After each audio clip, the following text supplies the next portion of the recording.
What's up, guys? I hope you're having an amazing night. I am so excited to do chapter 3 of our Think and Grow Rich series today. And we are going to talk about faith. So let me get this bot sent out and then we will get rolling. What's up, guys? What's up, guys? Hope you're having an amazing night.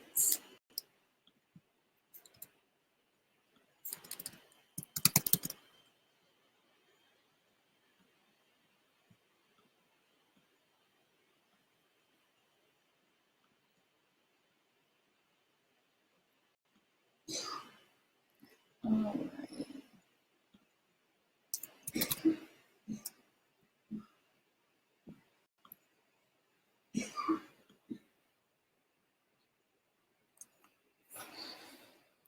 What's up, guys? I hope you're having an amazing day. Hello. Hey, Jennifer, Trisha, Amy, what is up? Hey, Teresa, Rebecca, Katie, hello. What's up? Super excited about today. Faith. That's what this chapter is about. And Jennifer says, did you dye your hair? So what I do is I just use colored conditioner every time I take a shower. And with this red, I use it like every 3 showers. So I just put it in on my last shower. What's up, guys? Hey, Amber. And I love this stuff because it lasts me like 3 months and it's so easy. And I'm in such control over it. What's up, guys? Super excited to see you guys on tonight. We'll just give it another minute and then we'll get rolling. And today's all about faith, which I'm so excited about. And we'll have a little chat before we dive in because this is serious stuff. This is like our core beliefs that we're talking about here. And so we'll talk a little bit about that in just a minute too. What's up, Becky? Hey, Jody.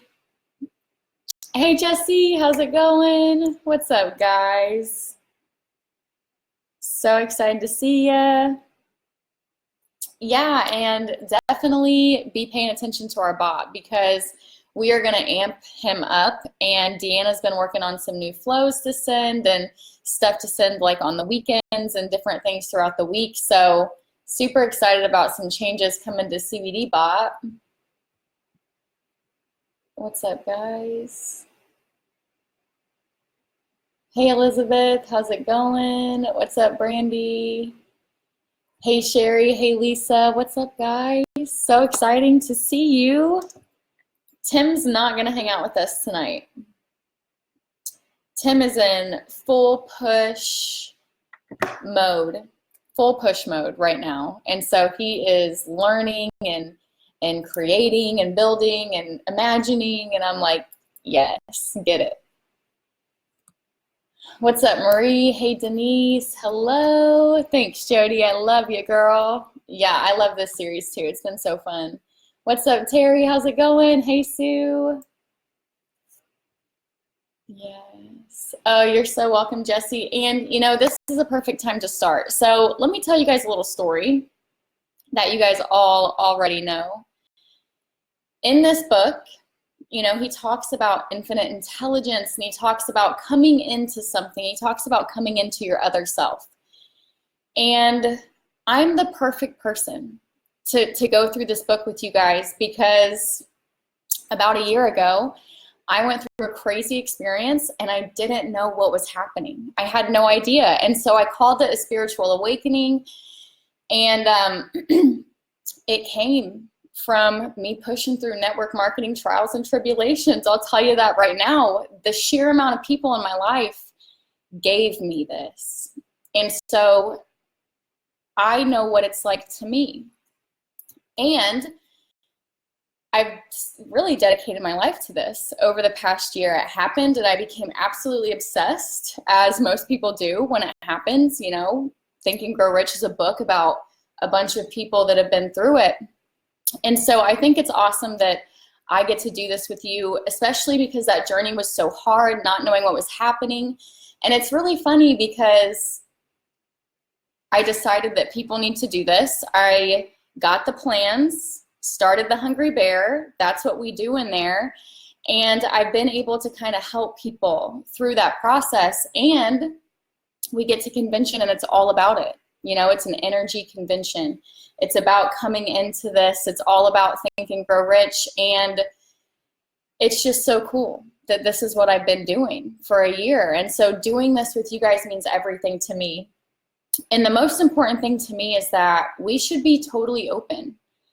Okay, these words really don't matter. These words were invented by man. So if you are a Christian, you know, form this to your beliefs.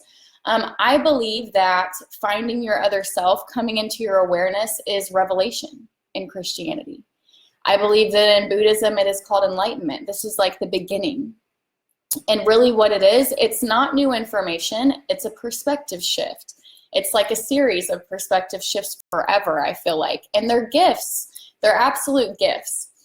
And so in this chapter, we talk about faith. And basically, he says that you can come into that by mastering the 13 principles in this book. So understand that when we talk about this chapter, this is what we develop by doing this book, the whole book. So this chapter is kind of like a, you know, stick with us, look at what you're going to get chapter. So understand that as we go through this chapter is like the final result after doing the 13 principles until you find it, right? And so please don't ever be offended by anything that we say. Let's be open and compassionate here with each other as we dive into this stuff. And let's understand that, you know, everyone who loves their religion or their spirituality or their beliefs, they feel the same way that you do about yours. So let's soak in that feeling together, you know, instead of fighting each other over the words. It's the same feeling. So let's do this today. Big stuff. Big stuff. Faith. Chapter 3 is faith. Uh-oh.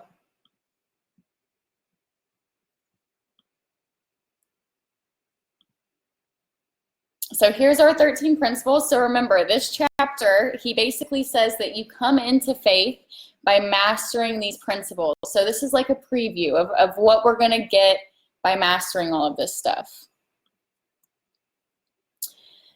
So chapter 3, faith, visualization of and belief in attainment of desire, the second step towards riches. So we've got to start cultivating this faith immediately.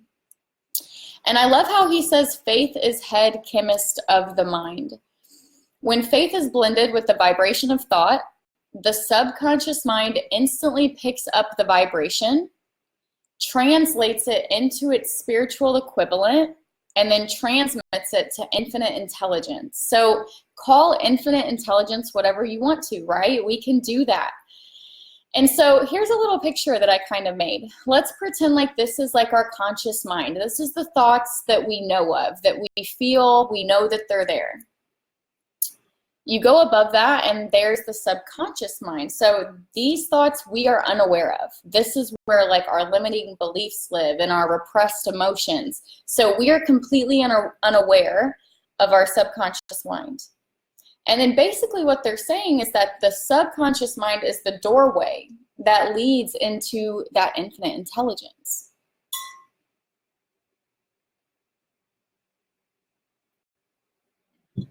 Which I think is super interesting. And so they say that emotion plus thought is sent to subconscious. And so in the Hungry Bear, when we're doing our power mantras, I tell people, you have to feel this while you say it. Because if you're saying it with no feeling, if it's just empty words, it's not going to do anything. Your subconscious needs both. It needs the thought and the feeling together. And so that's what you kind of have to practice. It's like merging your heart and your mind, almost. And so I added this because I think it's very interesting, and I want to do the book justice. Briefly, he talks about faith, love, and sex are the most powerful of all major positive emotions. And then he says love and faith are psychic. So this is like a spirit side emotion, whereas sex is biological. So this is like a physical side emotion. And I really like how he pointed this out. He's so subtle because, I mean, you have to understand when he was writing this book, he could have gotten in a lot of trouble for the things that he's talking about. And so I love how he says love and faith are psychic, because that's how I feel it too. When I was working on the 13 principles, so before I came into my awakening, right? I had faith and I had love, and I knew that, and I was a very loving and faithful person. I had faith in life. But when this shift happened, I received faith and unconditional love. And I realized, I was like, wow, this is very mind-blowing. This is very different, because it's almost like a knowing. And so I wanted to say that. I almost feel like faith and love come from infinite intelligence, from just pushing yourself to where you want to be, from focusing on yourself, from building that desire. And so he says sex is biological. It's the physical side. And I honestly think a lot of our emotions are the physical side. You know, like anger would be a physical. The love that I used to feel before, the unconditional that I still feel right now, humans are capable of that love. But I feel like this form of love and faith does come from infinite intelligence, okay? To hit that. And the sex stuff, I'm like, do what you want with that information, guys. Go manifest to your heart's desire. Your husbands are going to love this. And so how to develop faith? Well, he already said, well, he's about to say, that you can develop this faith by mastering the 13 principles. But there's also another way. It's like a cheat, and it's amazing, and it works. And I used to not believe in this until I had, until I received my plan with the Hungry Bear. And it included this, and I watch it work every day in myself and others. And so he says, faith is a state of mind which may be created by affirmation or repeated instructions to the subconscious mind through auto-suggestion. So number one, you literally have to convince your subconscious that you believe you will receive what you want. You have to convince it. And it's tricky. It is tricky to talk to the subconscious mind. It literally takes this repetition for a long time to break through. And once you start breaking through, that's when, you start making that connection and receiving like your little guidance and stuff. And so number two, subconscious acts on that belief and sends back to you in the form of faith. So it's like a knowing. It's like a knowing that it's going to come.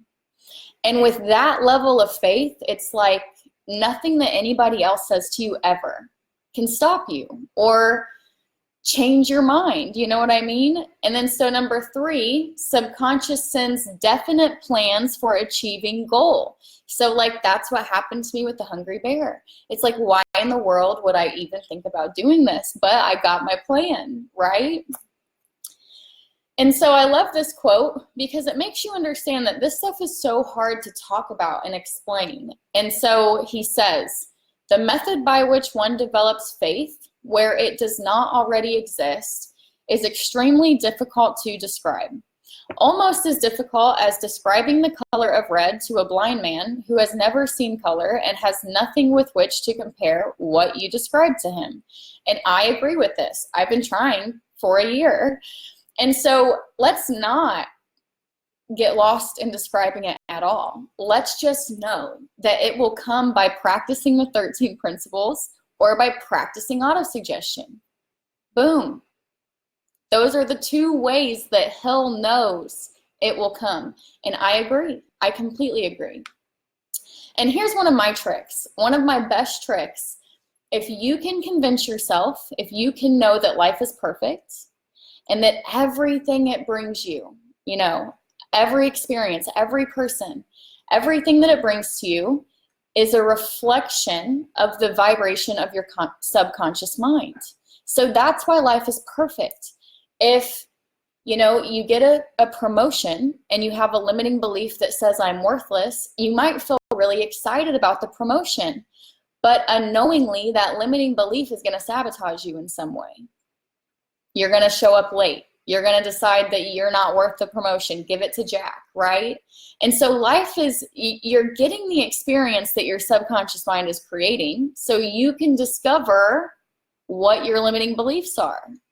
And so if you can know that life is perfect and just convince yourself of that, all of your limiting beliefs will start to come. They'll start to just be shown, because this one affirmation, knowing that life is perfect, kind of does it for you.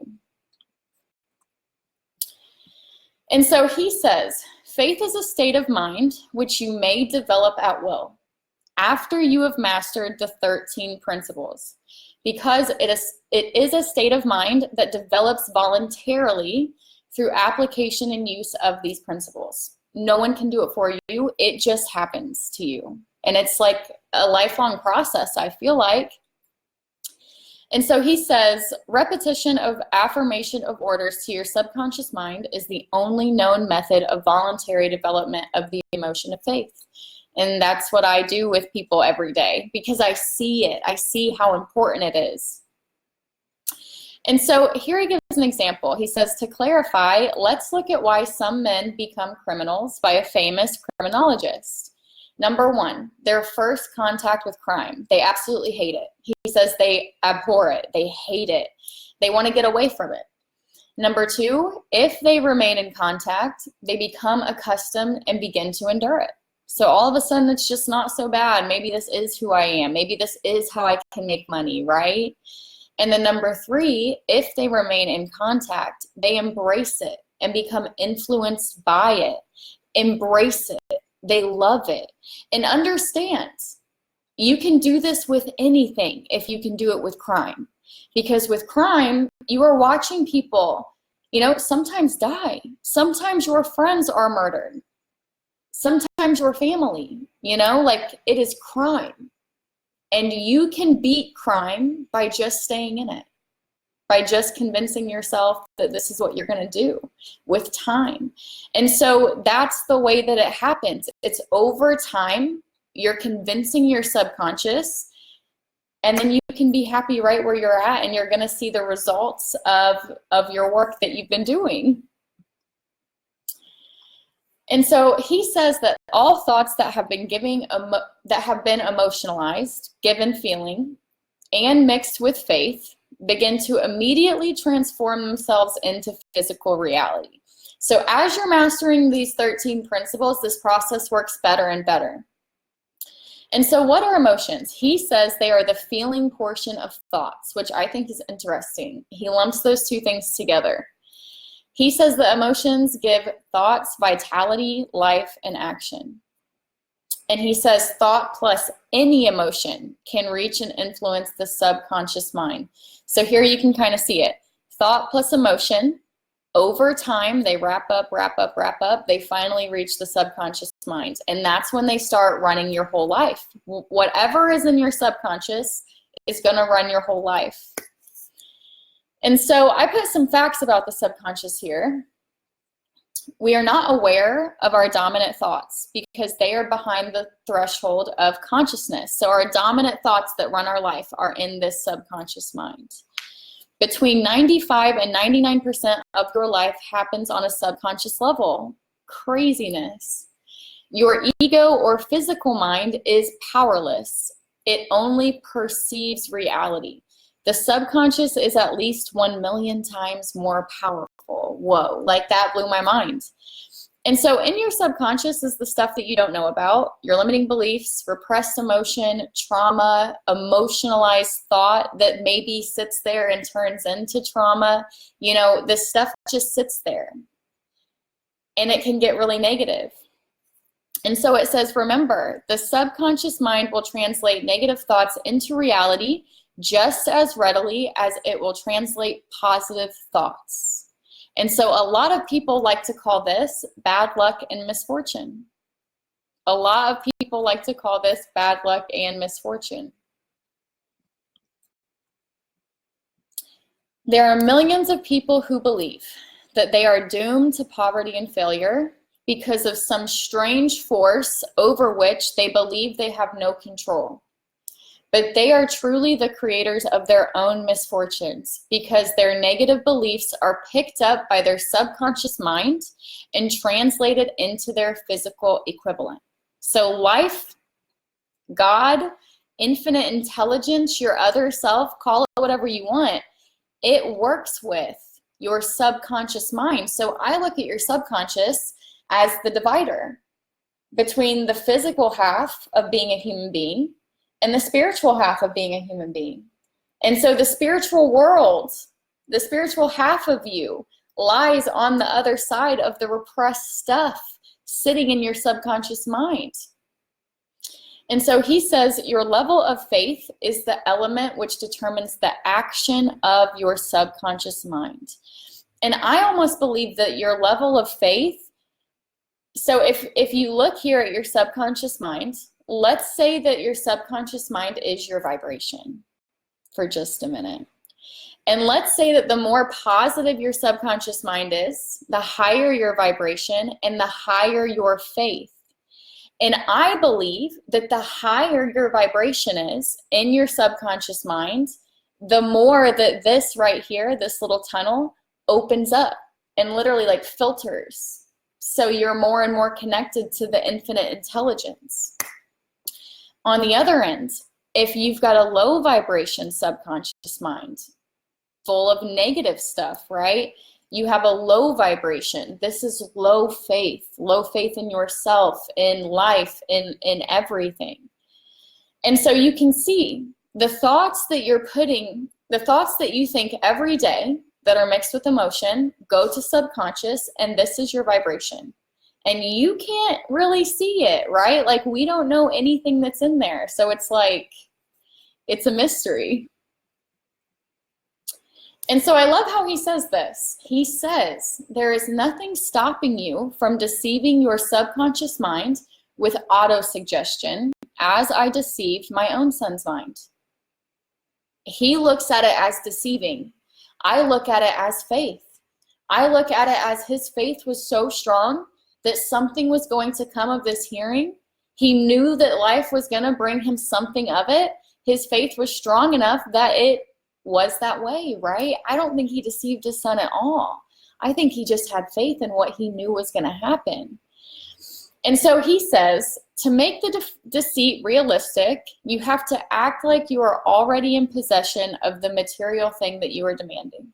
So if you're trying to get through money blocks, right, you have to act like you're already in possession of money.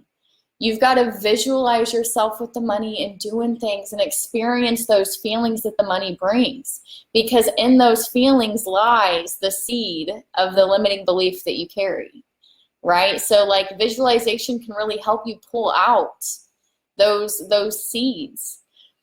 And so it says your subconscious will transmute into its physical equivalent by the most direct and practical media available any order which is given to it in a state of belief or faith that the order will be carried out.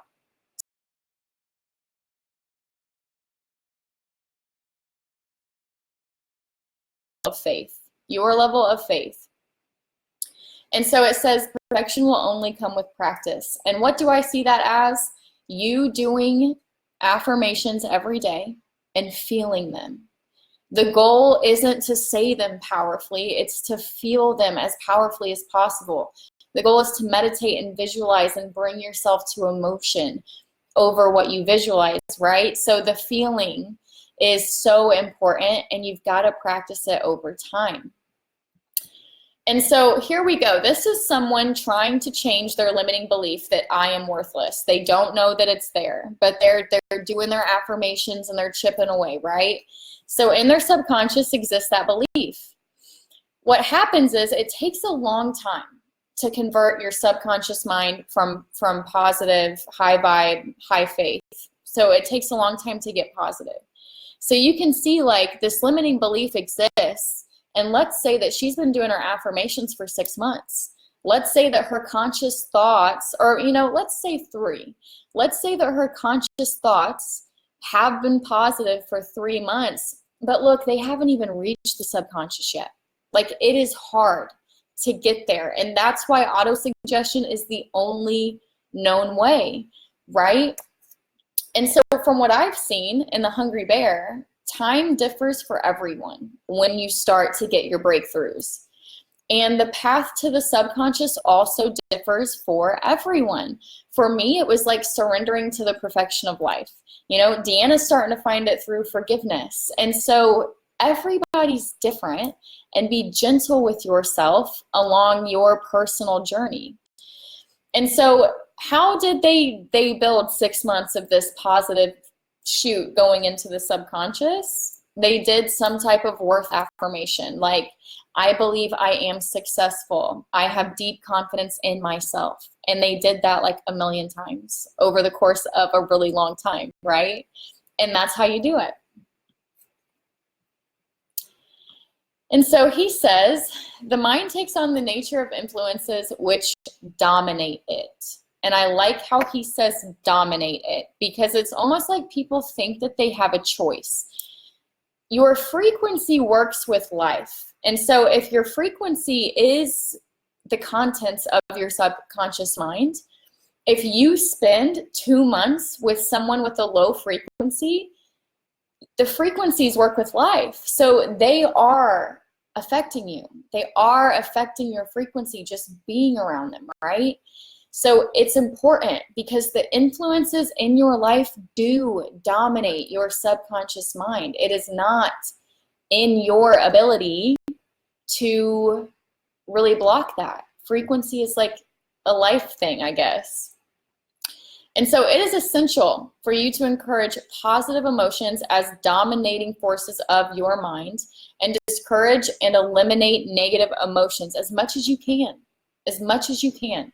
If you are around negative people all day at work, just go to your desk, right? Just eliminate these things and feel those positive emotions as much as possible. And so he says a mind dominated by positivity will become favorable for the state of mind known as faith. It has to be dominated by positivity. Dominated. The majority of your thoughts positive all the time. Not just when you feel like being positive, all the time. Faith is induced by autosuggestion. I truly believe the only way to be positive all the time is affirmations. The only way to be on stage and leave, you know, when your speech is not complete, walk around and go back out into the people. The only way to do that with a positive attitude is autosuggestion. The fact that I had done that for 6 months before that was a godsend, right? And so he says a positive mind is not natural. That's why we have to force this. We live in a constant state of generalized anxiety. And that generalized anxiety adds up to a bunch of crap in our subconscious mind that we have to break through. And so let's say these are all of your negative thoughts every day. They combine every day and push up into your subconscious, and that's your vibration.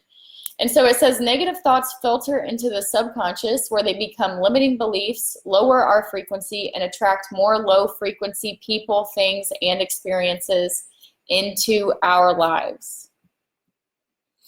And so he says all down the ages, the religionists have admonished struggling humanity to have faith in this, that, and the other dogma or creed. But they have failed to tell people how to have faith. They have not stated that faith is a state of mind and that it may be induced by self-suggestion. Here is all that is known about the principle through which faith may be developed where it does not already exist. And actually, guys, after I had this breakthrough, I went back through and I looked at enlightenment in Buddhism, and I looked at revelation in Christianity, and it lines up like that. You can keep all of this thinking right in line with your faith. And so I love that. Don't, take my words literal. Substitute your words where they belong, because it all lines up so well. And so here's all that is known. And he wants you to remember, first of all, That faith is the eternal elixir which gives life, power, and action to the impulse of thought. So here we go. This is all that is known about faith. Number one. Oh wait, here's all that is known about the principle through which faith may be developed where it does not already exist. So this is how you can develop it where it doesn't exist. Number one, have faith in yourself, the infinite. I love how he put it like that. Have faith in yourself, the infinite. Me, I feel like God is at the core of every cell, in us, in everything, right? And so when he says have faith in yourself, I believe that this guidance comes from in ourselves. And by, starting to listen to ourselves, we're working with our spiritual half. Versus when we're just listening to the opinions of other people, we are only being physical. We're only being physical. And so number two, faith is the starting point of all accumulation of riches. I think that's incredible.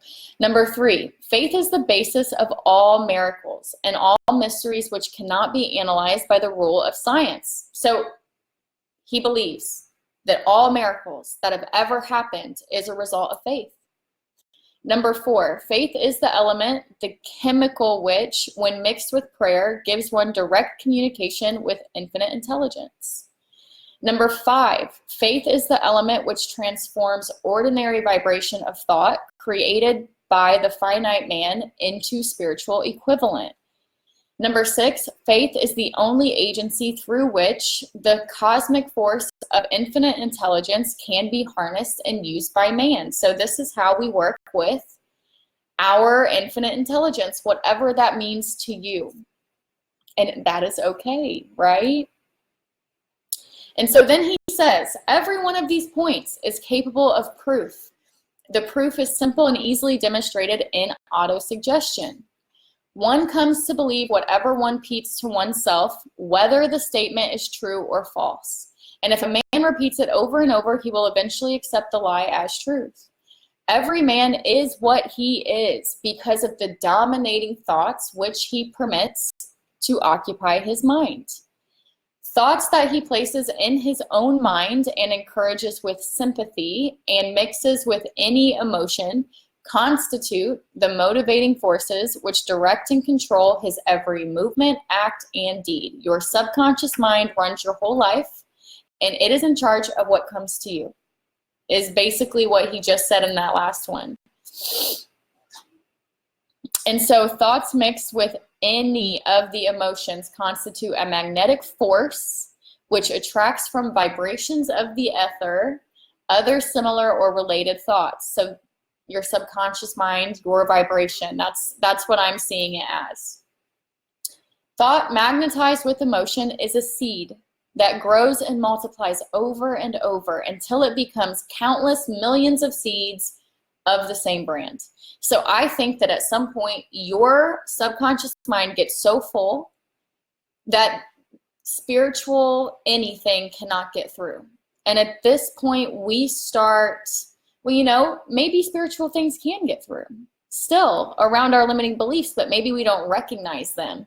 But I think this is the point of physical illness, us starting to see bodily symptoms of what we're doing, right? Which is ignoring our other half. And so the he uses infinite intelligence, ether, self. He uses these words kind of as the same thing, right? So understand that these concepts really all kind of go together. And so he says that the ether is a great cosmic mass of eternal forces of vibration, and it is full of both destructive and constructive vibrations. So you can see right here, let's say that these green balls are like high vibe people, high vibe experiences, high vibe things. And let's say that these red dots are low vibe experiences, people, places, things. And so the ether carries it all. It is all of it. It is whole. It's the whole thing. Vibrations of fear, poverty, disease, failure, misery, and vibrations of prosperity, health, success, and happiness. And so he says the human mind constantly attracts the vibrations which harmonize with their dominating thoughts. So if your subconscious mind is sitting at a certain vibration, that's the stuff that's going to be attracted to you. So the people that come to you, the experiences, the places, they are your vibration. And that is why they are allowed to come to you. You know, you're working with them together to rise to vibrations. And since you guys are a reflection of each other, you are the best person to teach each other the lesson, right? So you are attracting the same vibration to you. And this includes vibrational relatives, he says. They will cling on and add themselves to your mind until their vibration becomes the dominating, motivating master of the individual whose mind it has been housed. So if you're at a low vibration about money, you can attract low vibration about anything, right? Because you can attract relatives of the same vibration. And so he says we are what we are because of the vibrations of thought which we pick up and register through the stimuli of our daily environment, the people, places, things, all the external factors. Resolve to throw off the influences of any unfortunate environment. Build your own life to order. You will find your greatest weakness is lack of self-confidence. And you can defeat this with auto-suggestion.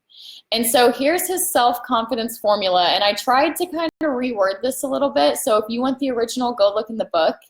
But I think this makes it a little more easy to understand. So number one, I have the ability to achieve my definite purpose in life. I demand persistent, continuous action towards my purpose, and I promise to take this action. It's up to you. It is up to you to take the action.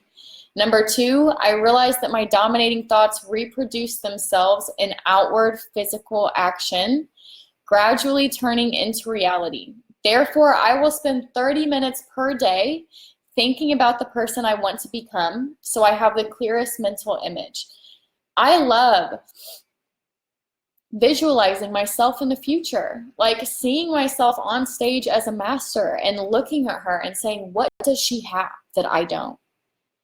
Because then I know what I need to go get, right? What is she doing in her day that I'm not? Like using our imagination can really be an excellent tool. And that's what this whole book is really about. Number three, I know through auto-suggestion that any desire that I persistently hold in my mind will seek to become a reality. And remember, if you can get this thought into your subconscious, it is going to attract something like it, at least a vibrational relative, right? That's what he said. And so you've got to be persistent. I will persistently hold in my mind, will seek to become reality. Therefore, I will spend 10 minutes a day demanding myself the development of self-confidence. Self-confidence is the whole thing.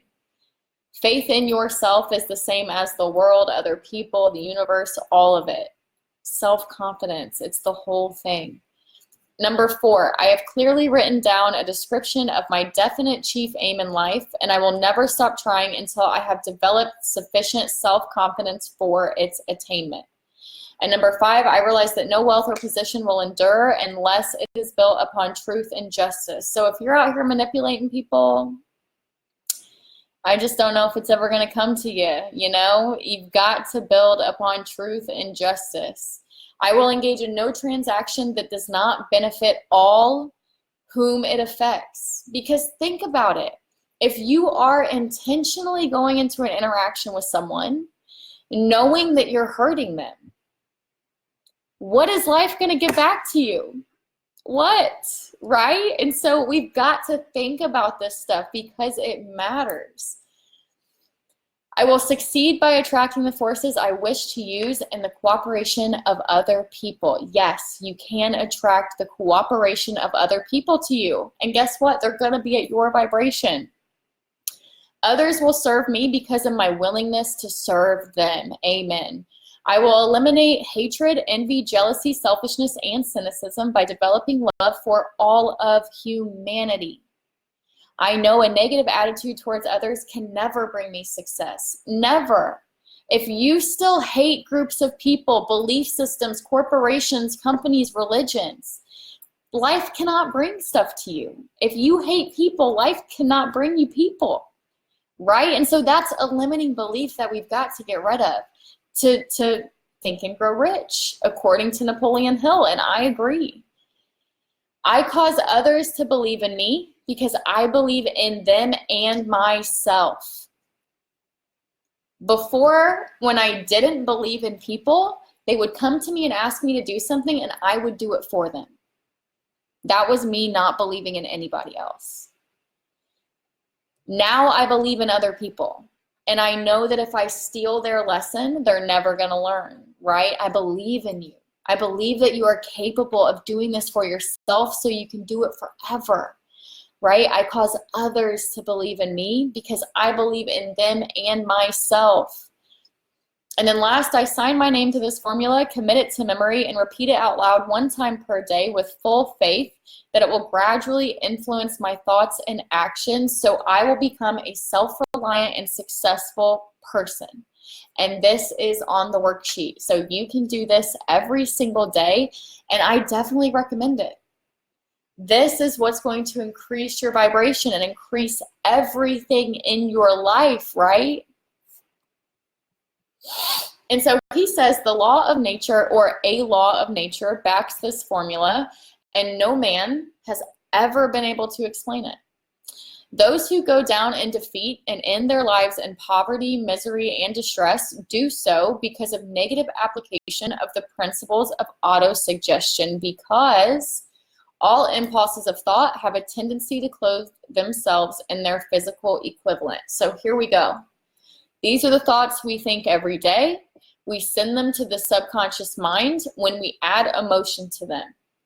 Depending on our connection with infinite intelligence, the subconscious mind is going to send it there. Infinite intelligence is going to attract things of the same vibration, and they're going to show up at your front door in the physical equivalent. So that is how a thought becomes a thing, according to Napoleon Hill, right? And so he says, the subconscious makes no distinction between negative and positive thoughts. It will translate thoughts driven by fear just as readily as it will translate a thought driven by courage or faith. And so he gives an example of suggestive suicide. This is nuts. Joseph Grant borrowed a large sum from the bank where he worked without consent. He then lost the money gambling and went back to work. I don't know how this man went back to work after doing that. And so he saw the bank examiner start checking the accounts, and he panicked and left. He left, got a hotel room. 3 days later, they found him, and he was laying in his bed screaming, "My God, this will kill me. I cannot stand the disgrace." And he died. He did die. And the doctors ruled it mental suicide. And so, oh my God, you can kill yourself with your thoughts. And it's probably more potent than most of the methods people use to kill themselves. If this man was really able to do it in the matter of a week, that is absolutely insane to me. And that can show you the power of your mind and how it truly shapes your reality, truly. And so they say, just as electricity will turn the wheels of industry and render useful service if used constructively, or sniff out life if wrongly used, so will the law of autosuggestion lead you to peace and prosperity, or down into the valley of misery, failure, and death, according to your degree of understanding and application of it. And I think that any affirmation that works in the law of one, of wholeness, is a good affirmation. But understand that people do use this stuff in a negative way, like in the advertisements we see every day, right? In the carrots they hang in front of you to get you to do things and to work, and in the phrases that your boss says to you when he's pitting you against this other person for a promotion, like every single day. People influence us and our actions. Everything does, right? And it's because we hear it over and over. So it doesn't have to be you saying it to yourself. It can be that commercial, that song, that person, that anything. Anything. And so I love this. If you think you are beaten, you are. If you think you dare not, you don't. If you like to win but you think you can't, it's almost certain you won't. If you think you'll lose, you're lost, for out of the world we find, success begins with a fellow's will. It's all in the state of mind. If you think you are outclassed, you are. You've got to think high to rise. You've got to be sure of yourself before you can ever win a prize. Life's battles don't always go to the stronger or faster man, but soon or late, the man who wins is the man who thinks he can. Tim and I are here today because we believed we could do it when we were at our lowest of lows, you know, when we had no money, when I was an alcoholic, you know, like when we were living in awful standards, choosing between, are we going to eat tonight or get diapers? That's where you have to start to believe that you are the man who thinks he can. And that's why it's so hard. No one has enough faith in themselves when they are at the bottom and their friends and family don't believe in them anymore. No one has enough faith in themselves to say, I can, and to rise from there. It's like everybody's like, oh, believe I can do it once I get that bonus or once I'm in that house. It's like, no. You've got to have the belief before you can get the bonus, right? It's like the results and the belief, they're not related. They're not related at all. You have to have maximum faith at the bottom, the same as at the top, right? And so that's why it's so hard to get it. And so he says, somewhere in your makeup, perhaps in your cells, there lies sleeping the seed of achievement, which if aroused and put into action would carry you to heights such as you may have never hoped to attain. So this is what I believe, okay? You are doing the thing. You've been doing your affirmations. You are 100% positive all the time. Eventually your subconscious mind is, right? Eventually your infinite intelligence kind of opens a little bit.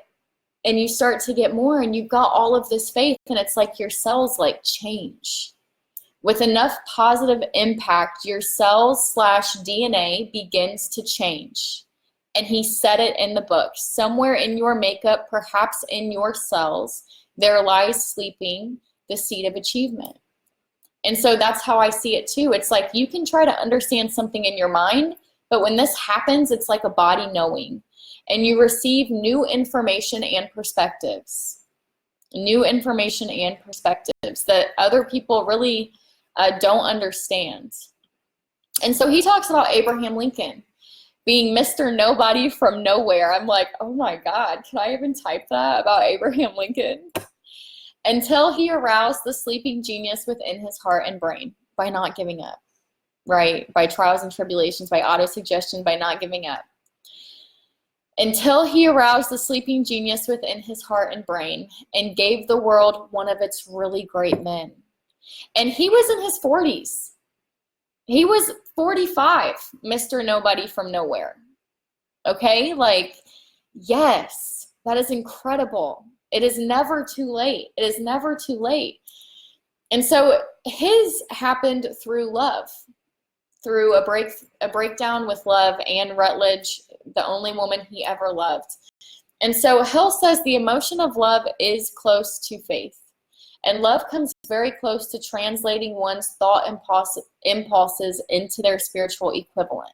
And that's because I believe, you know, love and faith are, yes, we are capable of it, but it's really like an infinite intelligence thing. It's like these two emotions are a gift that we have. And so the emotion of love in the human heart and brain creates a favorable field of magnetic attraction, which causes an influx of the higher and higher vibrations, which are afloat in the ether. So he's like cultivating this love. He hasn't given up on himself. You know, he's going through the trials and tribulations in his life, and it just happens for him. And so then Hill points out evidence of faith by Christianity, and I love this. If you want evidence of faith, look at Christianity. The single greatest force which influences the minds of men. And it's probably brought, a huge amount of men to this point through Jesus's explanation and the amazing job that he did, right? And so it says the basis is faith. The basis of Christianity is faith. And no matter how many have misinterpreted the meaning of this great force, that is what it is.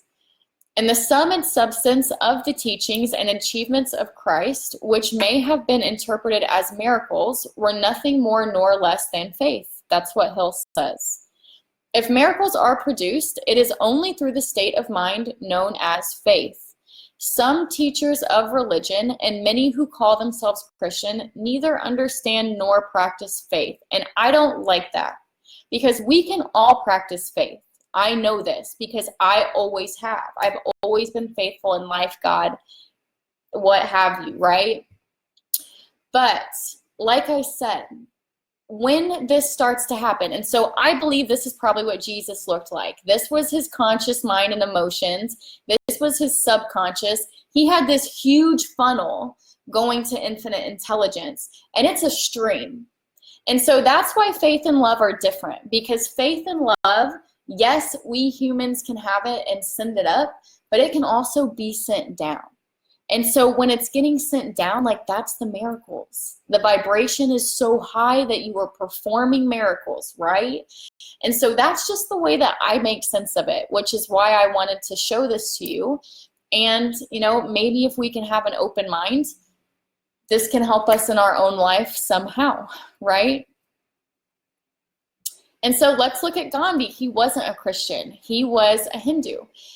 And so he says he had no tools of power, no money, battleships, soldiers, no material of war, no home, no suits, no clothes. But this man had power. This man had power. And he created it through his understanding of faith and the ability to put that faith in the minds of 200 million people. 200 million people. And he accomplished what the strongest military power could not and will never be able to produce through soldiers and military equipment. It's a known fact. He was working with infinite intelligence, guys. Boom. He accomplished the outstanding feat of influencing 200 million minds to coalesce and move in unison as a single mind. And so that is so beautiful. That is so beautiful. Two men, two different faiths, religions, whatever, working with the same thing, right? And that's good. That's great. That's okay. And so there will come a day when employees and employers discover the possibilities of faith, and that day is dawning. And I just want to point out, guys, that day has arrived, and Jenna and I are shouting from the rooftops. Shouting from the rooftops. Jen and I did not find faith together, because you have to find it for yourself. And the words don't matter. The feeling of faith does. So have faith in life, God, infinite intelligence, you, things, business, social media, the world, the universe, all of it. It's all reflections of the same thing. And so you can see here with the Hungry Bear, I've been doing this. Jenna and her Jay-Z mentorship mastermind, this is all she does in there. There's some sales stuff in both of these groups, but the majority of the focus is here. And when he was like, one day, employees and employers will both understand, I'm like, today is the day. And it's kind of scary to talk about this stuff. It's very scary to talk about this stuff, but here we are. And I believe it. I believe every single bit of it. I experience it every day. And so we have all witnessed what lack of faith does to business through the Depression, right? Everybody lost their faith, the economy tanked, and it was awful. And so he says, surely we are intelligent enough to make use of this lesson. Widespread fear paralyzes the wheels of industry and business. He believes that the fear is what caused the Depression. The fear happened first. And so the machine age has driven the soul out of men. Leaders drive men as if they are pieces of machinery, yet they were forced to do so by the employees who have bargained at the expense of all concerned to get and not give.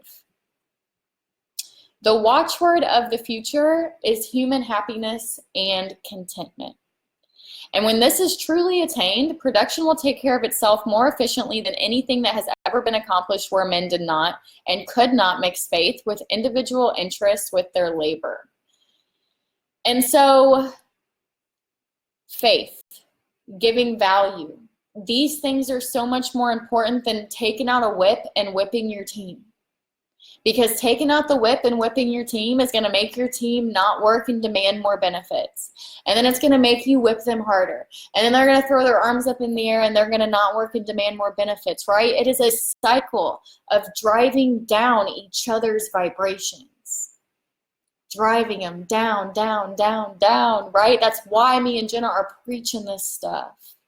Because the day of the slave driver ends when we can learn this lesson, right? And every religion has been trying to show it to us. So it's like, let's not fight about it and let's just try to understand it in however we can, right? And so he says, it will be interesting and profitable to watch businesses convert to give before they get. And that's literally what we preach. Give before you get. Giving value, being interested and not interesting, teaching your passions, giving a compliment, like, comment, message a compliment, help in their life where they are. Wait until they ask you about your business. Fill up their banks, show significance, right? This is my way of building. And it's like, I love that. We do that here. We are at the point in time that Hill was talking about. And so he walks us through the U.S. Steel Corporation, and I'm not going to go through the story with you because it's long and it's hard to understand anyways. And so I'm going to walk you through the slides and just talk about the little points that I thought were really important. And so he talks about Schwab and his brilliant idea of forming this corporation. And so he lays all of this out. And so he says he has the idea, he created it in his imagination, he mixed it with faith, he formulated the plan, he did all of these things. But I'd like to ask, is this the work of Schwab? Or is it his level of faith, aka his frequency, aka his connection to infinite intelligence, aka the way he is aligned with all of life? Because at different points in this book, Hill credits connection with infinite intelligence / other self for every single one of these steps listed. He says that infinite intelligence gives us what we need to do every single one of these steps. So it's very funny how Hill likes to flip-flop back and forth between self, infinite intelligence, the ether, you, right? And so I wanted to point that out. And so he gave a pretty speech for $1 billion, and it really wasn't pretty. It didn't make it into the papers. Nobody ever talked about it. No record was made of it. And they think it's because it was ungrammatical and homely. But here's the deal, guys. These words don't matter. Schwab's frequency is what mattered, okay? So a very high frequency person can look at you and say, I love you. And it's going to feel different than a very low frequency person looking at you and saying, I love you, right? It's the frequency behind the man, behind the words. And so that's what Hill was trying to, that was his little seed here. It wasn't the words, it was the frequency, right? It was the work that he's put into his trials and tribulations and his development of faith in life. And so they talk about faith can bring the plan, right? Faith can bring the plan. And his plan was the reason that Morgan agreed to all of this. Nobody had ever been able to present him with a plan that impressed him. And when Schwab walked up with this plan, it completely blew him out of the water.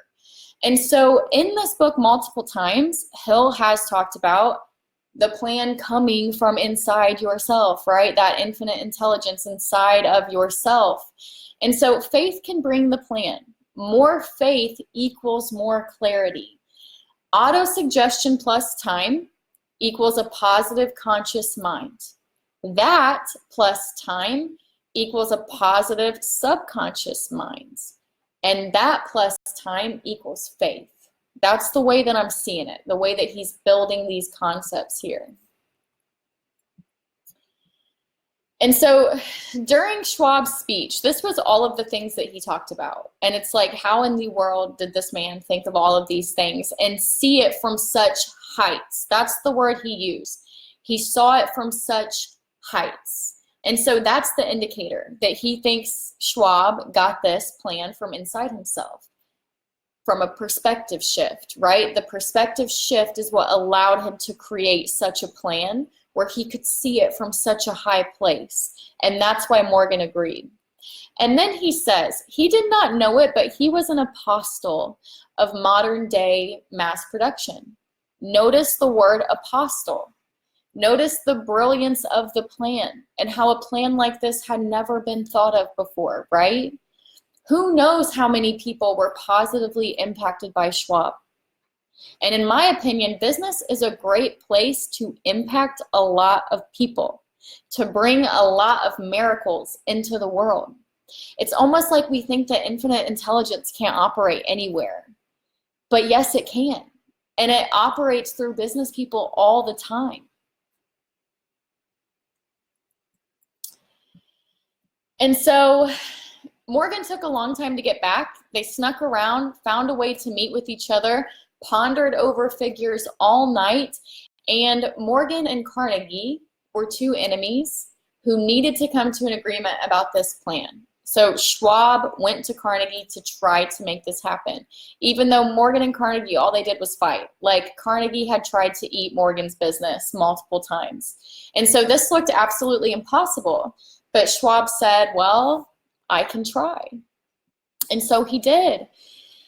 He tried and he accomplished it. He sold it for 400, what is that? Is that million? $400 million in the year 1900.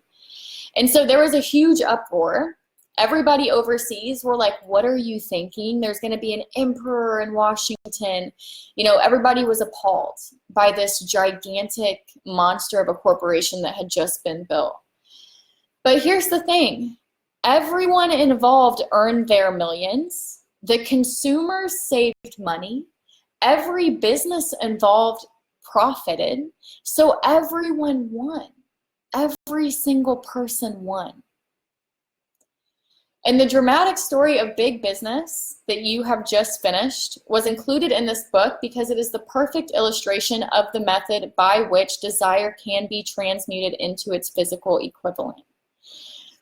So here's the deal. We cannot listen to these people, these naysayers that do not agree with our plans, right? There are two types of people, and we can't tell by looking at them. We can't tell. There's one type where their conscious mind is full of negative, which means they've got a very low vibration, which means that the stuff they're attracting in their life is very low. And you being around them, listening to their opinions only lowers you. You doing things for them only lowers you, right? That's the people that were calling him who were appalled. They didn't understand from his perspective. These two different people are coming from two different realities. And you can never become a green by listening to reds, ever. Ever. That's why they say the top 5 people in your life, right? They've all got to be above you. Because frequency isn't a choice. Right? And so you can never become a green by spending all of your time with the reds. And here's the deal. Reds do not understand greens. It's a perspective shift. So the more your perspective shifts, the more that you're going to be able to make plans in a different way. And people are going to look at you and say, oh my gosh, there's going to be an emperor in Washington. We're appalled. This is horrendous. What are you thinking, right? And it's our job to know, no, I can't hear you, right? I've got plans. And I have faith in myself. I have faith in this plan. I have faith in life. I can't hear this, right? And so this point is so, so huge. And the last thing that he talks about is the real ingredients that created the U.S. Steel Corporation are faith, desire, imagination, and persistence. And by combining the properties, they increased the value by an estimated $600 million. Nothing was created. Understand that. Nothing was created. Just by taking all these companies and them coming together under a corporation, $600 million poof, out of thin air, right? For a single idea. Crazy. And so it says Schwab was practically unknown at the time. He was merely Carnegie's Man Friday until he gave birth to his famous idea. And after that, he quickly rose to a position of power, fame, and riches. So guys, this just shows you like the people who don't give up. There's some type of flip somewhere in there from doing your affirmations and from going through the trials and tribulations. There's a flip. And once you have this flip, everything changes. The stuff that you're scared of, it's not so scary. But it's our job to push through until we can kind of start to see it, right? And so faith removes limitations. Faith is the most important thing. And like I said, my cheat is to just have faith that life is perfect. Everything that happens to you is perfect. It was brought to you as either a lesson or a blessing. And it's up to you to find out what those two things are from it, right? And so here's our worksheet, and there's no questions. It's just how to develop faith, the formula that you'll work on, and then your self-confidence formula that you'll work on with your signature. And then I gave you guys 2 power mantras today. Number 1, I love all of humanity. Everything has a right to exist. This is my very favorite power mantra ever, and it actually comes from this book a little further down.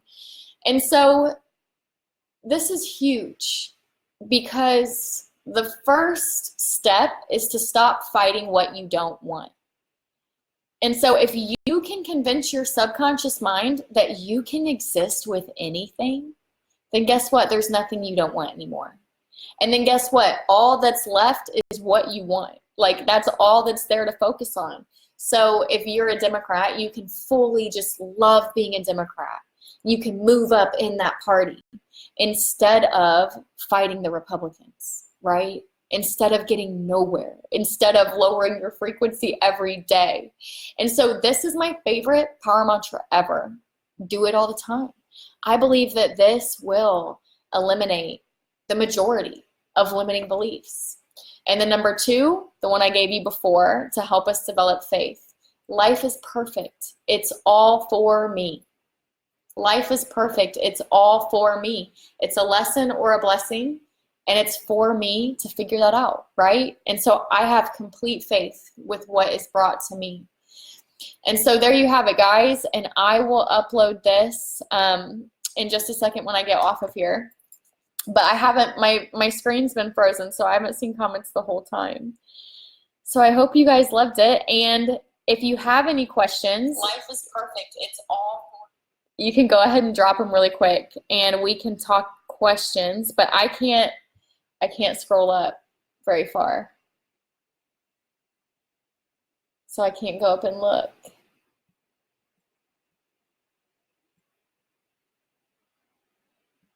Woo!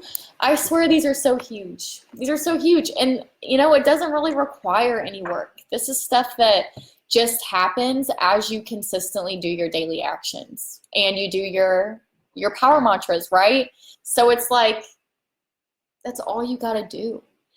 Do those power mantras 10 times a day for a year and then just take a look at what things look like. And it's like, if it doesn't work, so what? You wasted 1 out of 80 years. But I guarantee that it will. And then you're going to have the rest of your 80 years to go thrive. So do this. It's not hard.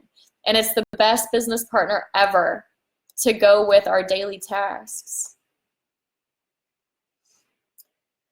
All right. So I love you guys. Thank you for remaining positive. Thank you for having an open mind here with me. Remember that I never have the intention of offending anybody.